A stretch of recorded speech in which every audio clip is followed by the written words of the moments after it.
Musical chair মূলত ইস্টবেঙ্গল নিয়ে একটু আলোচনা করব। তো আজকে একটু আগে আমার বাবা ফোন করেছিলেন কলকাতা থেকে, তো কালকের ম্যাচটা নিয়ে জিজ্ঞেস করছিল। আমি একটা দীর্ঘশ্বাস ফেলে বললাম, আর কি আর হবে, মানে ইস্টবেঙ্গলের সমর্থকরা, কোচ, অফিসিয়াল মিলে মোটামুটি এই বছরের মতন আইএসএলটা নষ্ট করে দিয়েছে ইস্টবেঙ্গলের। এটা কেন করেছে, এটার পুনরাবৃত্তি করলাম না, আগে একাধিক অডিওতে আমি বলেছি। তো তারও একটু আগে মিউজিক্যাল চেয়ার কেন বলছি, দেখছিলাম আমাদের পাশের বাগান ক্লাবে চেয়ার ছোড়াছুড়ি হয়েছে। এখন সেই ক্লাবে ফুটবল তো আর নেই, ফুটবলটা বিক্রি করে দিয়েছে। তো আপনি আলোচনাটা শুনছিলাম, ওদের এজিএম হচ্ছিল, সেখানে আলোচনা হচ্ছে আমাদেরকে টিকিট দেওয়া হোক, কম টাকা দেওয়া হোক, বেশি টাকা দেওয়া হোক, খেলা নিয়ে কোনো আলোচনা নেই। ধরুন আজকের দিনে দাঁড়িয়ে যদি ইস্টবেঙ্গল একটা এজিএম হতো, সেখানে অনেকে তো নিতুকে গালমন্দ করতো, প্রশ্ন করতো বিভিন্ন প্লেয়ারকে নিয়ে। কেউ বলতো হয়তো বিষ্ণুকে কেন 5 বছরের চুক্তিতে রাখা হচ্ছে না, বিষ্ণু কেন চুক্তির মূল্য বৃদ্ধি করে দেওয়া হচ্ছে না, কেউ হয়তো বলতো কেন বিষ্ণুকে রেখেছেন, খুব কতিপয় কেউ হয়তো বলতো, সেই সংখ্যা খুবই কম। ম্যাক্সিমাম মতো কেন বিষ্ণুকে বাড়িয়ে দেওয়া হচ্ছে না চুক্তি, অনেকে হয়তো বলতো ক্রেটনকে কেন রেখেছেন, আবার পাশে থেকে হয়তো কেউ চিমটি কেটে বলতো এই তুই তো বলেছিলি ক্রেটনকে রাখতে। এরকম বিভিন্ন বিষয় নিয়ে ব্যতিব্যস্ত করতো কেউ নিতুকে। হ্যাঁ, কিন্তু এই এই পাশের বাগানে সেই কোনো আলোচনা নেই, কেননা ফুটবল সংক্রান্ত আনন্দ দুঃখ সব কিছুই, যা কিছু রচিত হয় সব কিছু হয় আলিপুরে। ময়দানে সেটা হয় না। ময়দানে যে আমাদের টিকিট একটু 200 টাকার টিকিট, 50 টাকার টিকিট, বিনা পয়সার টিকিট, এই নিয়ে আলোচনা। আর তার মাঝকে হঠাৎ চেয়ার ছোড়াছুড়ি হয়ে গেল। আর বলে বড় বড় পরিবারে নাকি সব চেয়ার ছোড়াছুড়ি হয়, জানি না কোন বস্তির পরিবারের কথা বলছে। বাগানের কর্মকর্তারা বলছে যে বড় বড় পরিবারে এরকম ছোটোখাটো চেয়ার ছোড়াছুড়ি হয়েই থাকে। জানি না মানে কোন পরিবারের কথা বলছে, অন্তত আমি তো জানি না। মানে জানি বস্তির পরিবারে হয়, খুব মানে একদম উচ্চবিত্তের মধ্যে হয়, খুব নিম্নবিত্তের মধ্যে হয়, মানে চেয়ার ছোড়াছুড়ি। জানি না মানে সাধারণ মধ্যবিত্ত কোনো ভদ্র পরিবারে এটা হয় কিনা। আপনার পরিবার হয় কি, হলে বলবেন। এমনি বললাম, কোথাও বলতে হবে না। যাক, তো তার মধ্যেই দেখলাম আমাদের যে স্পোর্টস মিনিস্টার অরূপ বিশ্বাস, উনি একটু ভালো করে একটুখানি কেচে দিলেন, মানে সুপার জায়ান্টকে বললেন যে তোমরা তো মানে এত টাকা 90 কোটি টাকা দিয়ে টিম বানো। হ্যাঁ, 90 কোটির উল্লেখ করেছেন, বলেছে 80-90 কোটি কত টাকা টিম বানো, তোমার টিম মাত্র দুখানা সর্বসাকুলে বাঙালি রয়েছে, তোমার বাঙালিদেরকে একদম তোমার সাপোর্ট করছো না, আর তোমরা তো মানে কলকাতা ফুটবল লিগটা সিরিয়াসই নাও। তখন আবার দেখলাম ওই দেবাদত্ত হঠাৎ করে মানে উঠে বললেন যে যদি আইএফএ বাইরের রাজ্যের সমস্ত ছেলেকে বন্ধ করে দেয় তো আমরা সিরিয়াসলি নেব। মানে উনি স্বীকার করলেন বকলমে যে এতদিন সিরিয়াসলি নিচ্ছিল না কলকাতা ফুটবল লিগটাকে। যদিও সেখানে কিন্তু মানে কেউ মানে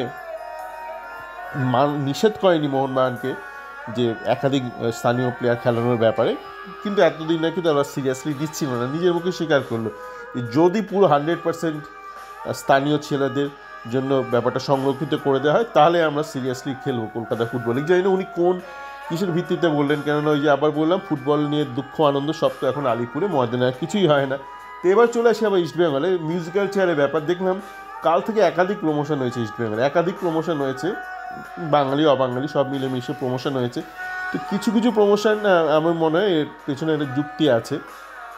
যেমন বিজয় মুর্মু যখন কলকাতা ফুটবল লিগে দেখেছিলাম সেটার একটা র ট্যালেন্ট, মানে কিছু জিনিস আছে, ভালো ভালো জিনিস অনেক কিছু আছে, কিছু কিছু নেই, খামতি। আমার পরিচিত এক ইস্ট বেঙ্গল ফ্যান যে ইউএসএতে থাকে, খেলাটা খুব ভালো বোঝে, সেই একটা খেলা একটা অংশ আমি কিছুদিন আগে শেয়ার করেছিলাম আমার চ্যাট ফোরামে। তো বলেছিল বিজয় মুখকে ছোটো ছোটো টাচ আরও বাড়াতে হবে, মানে ও বড়ো টাচে বেশ ভালো দৌড়য়, কিন্তু আপনাকে বড় ছোট সব মানে সমস্ত কিছু আপনার কাছে উপাদান থাকা দরকার, মশলা থাকা দরকার যদি আপনি বড় কিছু রান্না করতে চান। এটা নেই ওটা নেই করলে মুশকিল। তো বিজয় মুর্মুর কিছু কিছু ছোটো ছোটো মশলা নেই, যেমন যখন ক্রসগুলো করে কিছু কিছু ক্রসও দেখেছি ঠিকঠাক পড়ে না, ইনঅ্যাকুরেট হয়। এই জিনিসগুলো ঠিকঠাক অনুশীলন করলে হয়ে যায়, দাঁড়িয়ে যায়, মানে মানে কেউই পারফেক্ট হয়ে আসে না। কিন্তু ওর মধ্যে যে খামতিগুলো আছে সেগুলো বিশাল খামতি না, যেগুলো ধরুন বিষ্ণু আমন এইসব যেসব প্লেয়ারদের নিয়ে এসছে কেরালা থেকে, এদের বেসিক্সে এত বড় বড় ক্রিটিক্যাল খামতি আছে যে এদেরকে আমি যতই ঘষুন কিছু হবে না। একটু হয়তো আপনাকে মুহূর্তের সাময়িক আনন্দ দেবে, আখেরে কিছুই হবে না এদেরকে নিয়ে। এবার বিজয় মুর্মুর ব্যাপারটা তা বোঝা গেল। এবার আরেকটা ছেলে কৌস্তব দত্ত, আমি 2-3 দিন আগেই বলেছিলাম যে কৌস্তবকে মহাবাডানে লোন করে দিয়েছে ইস্টবেঙ্গল, তার কারণ হচ্ছে আইএফএ টিভি থেকে মানে একটা ওরা যে একটা ব্রডকাস্ট করে সেখানে ওরাই বলেছিল যে কৌস্তব দত্ত মোহামেডানে চলে গেছে। তা আজকে দেখলাম কৌস্তব দত্ত পৌঁছে গেছে, গোয়াতে পৌঁছে গেছে ইস্টবেঙ্গল টিমের হয়ে।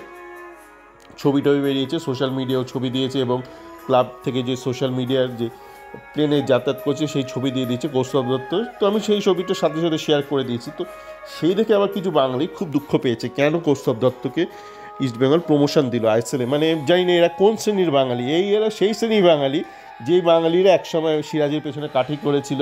মির্জাফর তো একার লড়েনি ভাই, মির্জাফর একা দাঁড়িয়ে নিয়ে লড়েনি, ওখানে অনেক হিন্দু বাঙালিও ছিল, মুসলমান বাঙালি ছিল। এই ইতর শ্রেণী বাঙালিগুলো এখন তাদের বংশধররা এখন তারাই মানে এই বাঙালিতে কাঠি করে। এবং পরবর্তীকালে মির্জাফরের পরবর্তীকালে 200 বছর ধরে যে ইংরেজ রাজত্ব করেছে ভারতবর্ষে, তো সমস্ত বাঙালি তো আর ক্ষুদিরাম আর নেতাজি সুভাষচন্দ্র বোস ছিল না, অরবিন্দ ঘোষ ছিল না, প্রচুর বাঙালি তো তাদের কাঠি করেছে। সুভাষকে দিনরাত যে কাঠি করতো তার কি সবাই হিন্দুস্তানি? প্রচুর তো বাঙালি ছিল যারা হাফ প্যান্ট পরে পুলিশের কাজ করতো, খোচরগিরি করতো, কনস্টেবল হাবিলদার ছিল আর খোচরগিরি করতো, সেই বাঙালির বংশধরাই এই তারা কি সব মোহনবাগান নাকি? তারা ইস্টবেঙ্গল নয় কেউ, ইস্টবেঙ্গলের তাদেরই বংশধর, সেই রক্ত সেই ব্লাড বইছে। তারা কৌস্তব দত্ত যখন খবরটা বেরিয়েছিল যে কৌস্তব দত্তকে মোহামেডানে পাঠিয়েছিল, তখন বিনো স্যার বলেছে, বিনো স্যার তো দেখেছে, তার ছেড়ে দিয়েছে যখন, কারণ নিশ্চয়ই কৌস্তব খুব বাজে প্লেয়ার, তারা বলে দিয়েছিল। কিছু জানে না কৌস্তব দত্ত কেমন দেখেও নি।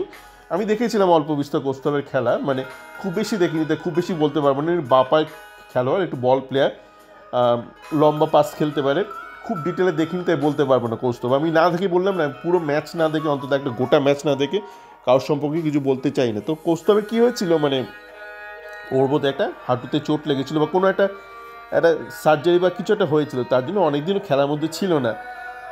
যাকে সেই out of sight out of mind হয়ে গেছে। তো বাঙালি ধরে নিয়েছে, এই খোচর বাঙালি ধরে নিয়েছে, মানে মির্জাফরের ডিএনএ বলছে যে বাঙালি, ইতর বাঙালি, সেই চামার বাঙালি ধরে নিয়েছে যে কৌস্তব বাজে প্লেয়ার। কেন না কৌস্তবকে ছেড়ে দিয়েছে, বিনো স্যার তো আছেই, বিনো স্যার যখন মনে ধরেনি তার মানে বাজে। এই যে বাঙালি যারা বাঙালির ভালো দেখতে পায় না, যারা মনে করে বাঙালি খুব হীনজাত, তারা এই জন্য মনে করে যে তারা নিজের ইতশ্রেণী, হ্যাঁ হ্যাঁ, মনে করার কিছু, সত্যি ভাই তুমি ইতশ্রেণী, তুমি কলকাতার বাইরে কোথাও যেতে পারো না। যারা ম্যাক্সিমাম এগুলো বলে, আমি দেখেছি যারা ম্যাক্সিমাম হচ্ছে গ্রামগঞ্জের বাঙালি, মানে কলকাতার বাঙালিও নয়, ম্যাক্সিমাম দেখেছি এই বঙ্গ, উত্তরবঙ্গ, দক্ষিণবঙ্গ, পুরুলিয়া, মেদিনীপুরের ছোটো ছোটো গ্রামে শহরে থাকে, খুব ছোটোখাটো চাকরি করে, খুব লো লেভেলের চাকরি করে, অনেকে চাকরিও করে না, ব্যবসা করে হয়তো, আর অনেকে তাদের মধ্যে হচ্ছে তারা দালালি করে, মানে তারা হচ্ছে এজেন্টের দালালি করে, এরকম অনেকে আছে। হয় তারা দালাল, নয় তারা মানে খুব ইতশ্রেণী, মানে তাদের আত্মমর্যাদা বোধ নেই, মানে তাদের আত্মবিশ্বাসটুকু নেই ভাই, না থাকাটাই কথা। এরকম বাঙালি কী করে আত্মমর্যাদা থাকবে ভাই? আমি তোমাকেই পাত্তা দিই না ভাই, এরকম যার প্রোফাইল তাকে আমি কেন পাত্তা দেবো? কিন্তু ঘটনা হচ্ছে ভাই, সবাই তো তোমার মতন ইতর নিচু শ্রেণী, মানে ভিকিরি বাঙালি নয়, প্রচুর বাঙালি তো আছে। বললাম তো আমার পরিচিত আছে যারা বিদেশে সেটেল, আমি নিজে বিদেশে সেটেল, আমি কেন তোমার মতো নিজেকে ইতর বাঙালি ভাবতে যাবো ভাই? তো তুমি ইতর বলে আমি কেন ইতর হতে যাবো ভাই? তো তুমি ভাবতে পারো বাঙালির দ্বারা কিছু হবে না, কিন্তু আমি ভাবতে পারি বাঙালির দ্বারা অনেক কিছু সম্ভব, এবং অবশ্যই সম্ভব। আপনি যাকে নিয়ে রোগড়ে মানে যে আলুটাকে কচলে ভাবছেন মানে একটা পুর বানিয়ে সিঙ্গারা বানাবেন, সে আলুটা তো আপনার নিজের ক্ষেতের আলুও হতে পারে। আপনি কেরালা থেকে কেন একটা আলুকে ধরে আনছেন? মানে আপনি কেন ধরে আনছেন? মানে আপনি ধরুন, আমি বললাম একটা মুরগির মাংস খাবো, আপনি সামনের বাজার থেকে না গিয়ে কেরালা গেলেন মুরগি ধরে আনতে, মানে কোন স্পেশাল মুরগি আপনি ধরে আনলেন? আলটিমেটলি যেই রাঁধুনি রান্নাটা করবে, যে মশলাটা দেবে, যে তেলটা দেবে, যেই ম্যারিনেশনটা করবে, সেইটাই তো আসল। সেই ম্যারিনেশনে যেই মুরগির ওপর পড়বে সেই মুরগিটাই ভালো খেতে হবে। সেটা আপনি পাড়ার আপনার একটা বেলেঘাটার মুরগি হোক, আপনার দক্ষিণ কলকাতার মুরগি হোক, আপনার শ্যামবাজারের মুরগি হোক, কি এসে যায়, কি পুরুলিয়ার মুরগি হোক, আপনি কেরালা থেকে কেন মুরগিটা ধরে আনছেন? মানে কোন স্পেশাল মুরগি আছে কেরালায়? একটা তো যুক্তি থাকা দরকার যে কেরালাতে স্পেশাল মুরগি আছে, তাতে তেল লাগে না, মশলা লাগে না, রসুন, আদা রসুন পেঁয়াজ কিচ্ছু লাগে না, এমনি মানে দিলেই হয়ে যায় 2 মিনিট ম্যাগির মতন। সেরকম তো নয়, আপনি ওখান থেকে মুরগি ধরে আনছেন, খাওয়াচ্ছেন, চানা দানা খাওয়াচ্ছেন, 3 বছর বাদে তাকে জবাই করছেন, তেল মশলা মাখাচ্ছেন। ওইটা তো আপনি স্থানীয় মুরগিকে দিয়েও করতে পারেন, বাট আপনাকে কেরালা থেকে কেন নিয়ে আসতে হবে একই মুরগি? আপনার দাম বেশি পড়ছে তো। আপনি স্থানীয় মুরগি আপনি ভ্যানে করে নিয়ে আসবেন, পুরুলিয়া থেকে নিয়ে আসবেন, বাঁকুড়া থেকে নিয়ে আসবেন, দক্ষিণ কলকাতা থেকে, দক্ষিণবঙ্গ থেকে ধরে নিয়ে আসবেন, রিক্সা করে নিয়ে আসবেন, আর এখানে আপনাকে ট্রেনে করে নিয়ে আসতে হচ্ছে, পাঞ্জাব লরিতে করে নিয়ে আসতে হচ্ছে কেরালা থেকে মুরগি। কেন আনছেন? আত্মবিশ্বাস নেই তো, রাঁধতে পারেন না, আপনি কেন মনে হচ্ছে কেরালা মুরগি আপনি রাঁধতে পারবেন? আপনার মূল সমস্যা আপনি রাঁধতে পারেন না, আপনার আত্মবিশ্বাস নেই। আপনি ভাবছেন এখানকার মুরগি রাঁধতে হয়, কেরালা থেকে মুরগি আনলে রাঁধতে হয় না, তাই তো তাই তো আপনি ভাববেন। আপনি নিজে আপনি রান্নাটুকু জানেন না, রান্না জানেন না বলে আপনার মনে হচ্ছে এখানে লোকাল বাজার থেকে মুরগি নিলে রান্নাটা নষ্ট হয়ে যাবে, কেরালা থেকে মুরগি আনলে রান্নাটা ভালো হবে। এই করে এরা এইগুলো করে। তো বেশ কিছু একাধিক প্রমোশন হয়েছে, তার মধ্যে আদিলকে প্রমোট করেছে, জানি না কেন করেছে সত্যি জানি না। মানে একটাই কারণ হতে পারে যে আদিল 3 বছর ধরে খেলছে কলকাতা ফুটবল লিগে, জঘন্য খেলেছে। গত বছর কলকাতা ফুটবল লিগটা ইস্টবেঙ্গল হেরেছে, তার কারণে আদিল আর অতুল একটা গুরুত্বপূর্ণ ম্যাচে খেলেছিল মোহামেডানের বিরুদ্ধে সুপার সিক্সে, সেই ম্যাচটি ইস্টবেঙ্গল হেরে গিয়েছিল। কেন খেলেছিল? এই জন্য যে তার আগে শুভেন্দু মান্ডি খেলা ছেড়ে দিয়েছে। কেন ছেড়েছে না, অতুলকে আইএসএলে প্রমোট করেছে বলে শুভেন্দু মান্ডি আর ভরসা পায়নি ইস্টবেঙ্গলে যে থাকলে ওর কেরিয়ারটা যে ভোগে যাবে না, ও চাকরি নিয়ে চলে গেছে। সেই আদিল গত বছর বাজে খেলেছে, তার আগের বছর বাজে খেলেছে, এই বছর বাজে খেলেছে, টানা 3 বছর বাজে খেলার ফলস্বরূপ ওকে একটা পেনশন দেওয়া হলো, ওকে একটা প্রমোট করে দেওয়া হলো। কেন দেওয়া হলো? বিজয় মুর্মু বুঝলাম, আমি এটাও বুঝলাম, কৌস্তব দত্ত আমি দেখতে হবে, কৌস্তবের খেলা না থেকে বলবো না, বিজয় মুর্মু এই বছর খেলেছে কলকাতা ফুটবল লিগে, তাই বললাম। আদিত্য পাত্রকে প্রমোট করেছে, এবং আদিত্য পাত্রকে প্রমোট এই জন্য করেছে, এই জন্য নয় যে ওর আইএসএলে কোনো ফিউচার আছে, ওকে এই জন্য করেছে যে 3টে তন্ত্র গোলকিপার রাখতে হবে। যে আমাদের যে তৃতীয় গোলকিপার গৌরব বাসু, ও এই মতো আরএফডিএল খেলছে, মানে আরএফডিএলে ফার্স্ট চয়েস, মানে ওকে বসানো যাবে না, আরএফডিএল যা ম্যাচ ফ্রিকোয়েন্সি ওকে খেলাতেই হবে। তো সেই জন্য হয়তো ওকে চতুর্থ গোলকিপার হিসেবে ওকে রেজিস্টার করেছে আদিত্য পাত্রকে, এবং মানে খেলবে না মূলত আদিত্য পাত্র, বোঝা গেল। কিন্তু এই আদিলকে কেন প্রমোট করলো? মানে একটা কোনো মানে যুক্তির কোনো মা বাপ নেই। মিউজিক্যাল চেয়ার হয়ে গেছে না ব্যাপারটা, সবাই মানে আলটিমেটলি সবাই জিতবে, সবাই মানে চেয়ার পাবে, বা সবাই কেউ একদম চেয়ার পাবে না, ওরকম ব্যাপার একটা হয়ে গেছে। তো যাকে এই ব্যাপারটা নিয়ে আশা করি এবার কিছু একটা হবে। বারবার করে আমাদের স্পোর্টস মিনিস্টার বলছে, কিন্তু সমস্ত সভাতে বলছে, আশা করি এইটা এবার একটুখানি নড়ে চড়ে বসবে ইস্টবেঙ্গল ম্যানেজমেন্ট। আমি দেখছি ইস্টবেঙ্গল যে নতুন প্রেসিডেন্ট হয়েছে, উনি সবাই মানে বলার সুযোগ পেলেই বলেন যে গ্রাম বাংলা থেকে নিয়ে আসতে হবে, এনে বাংলার ছেলেদের তৈরি করতে হবে। খুব ভালো, দারুণ ভাষণ, খুব ভালো ভাষণ, কিন্তু আমরা এটা কাজকর্মে দেখতে চাই। এটা আমরা ওয়াক দ্য টক, মানে যেটা বলছেন সেটা কর্মে দেখতে চাই। এত ভাষণে কি, আপনি কাজটা করুন না, অবশ্যই দেখতে পারবো। আপনি কি করবেন সেটা আমরা বলবো, আমাদের হাতে ক্ষমতা নেই, আমরা সাধারণ সমর্থক, আমরা বলবো এটা করতে হবে। আপনারা তো প্রেসিডেন্ট, আপনারা তো ক্ষমতায় বসে, আপনারা কেন বলছেন এটা করতে হবে? এটা করুন, করে দেখান না। কি করতে হবে সেটা আমরা বলতে পারি, সেটা স্পোর্টস মিনিস্টার বলতে পারে যে কি করা উচিত। আপনাদের হাতে ক্ষমতা রয়েছে, আপনারা করে দেখান, কাজটা করে দেখান। আপনারা পশ্চিমবঙ্গ সেবাটা করুন, কেরালার সেবাটা না করে। যদি মুরত থাকে কেরালা ব্লাস্টার্সে প্রথম একাদশের কোনো কেরালার ছেলেকে নিয়ে আসবেন, হ্যাঁ, ট্রান্সফার ফি দিয়ে নিয়ে আসবেন। ওই কেরালাটা মুরগি ধরে এনে 3 বছর ধরে তাকে চানা দানা খাইয়ে, তারপর মশলা করে রান্না করলেন, বললেন কেরালার মুরগি দারুণ খেতে হয়। ব্যাপারটা ওরকম করবেন না।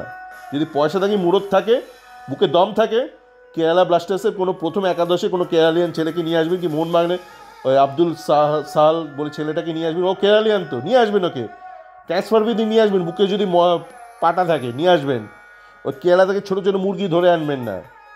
ওই মুরগিটা আপনার স্থানীয় মুরগি আর ওই মুরগির মধ্যে কোনো ফারাক নেই। স্থানীয় মুরগি বরঞ্চ ক্ষেত্র বিশেষে বেটার ওদের থেকে। তাহলে ভালো থাকবেন।